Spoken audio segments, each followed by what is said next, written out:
உயிரே நிரந்தரம் இல்லாத போது சில உறவுகள் நிரந்தரமாக இருக்க வேண்டும் என நினைப்பது நம் தவறு. கடைசி வரை கூட வருவார்கள் என்று யாரையும் நம்பாதீர்கள். தேவைகள் முடியும் வரைதான் இங்கு எல்லா பயணமும்.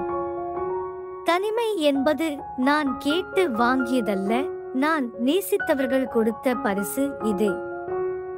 நம்பிக்கை வைக்கும் இடமெல்லாம் ஏமாற்றம் மட்டுமே கிடைக்கிறது. நான் சரியாக செய்த ஒரே தவறு உண்மையாய் நேசித்தது. நீங்கள் என்னை மறந்தது மறந்ததாகவே இருக்கட்டும். வார்த்தைகளால் புரிய வைக்க முடியாத போதுதான் கண்ணீராக வெளிப்படுகிறது உண்மையான அன்பு. இங்க யாரும் பாசத்தோட பழகல, எல்லாம் அவங்க தேவைக்காக பழகுறாங்க. அவ்வளோதான்.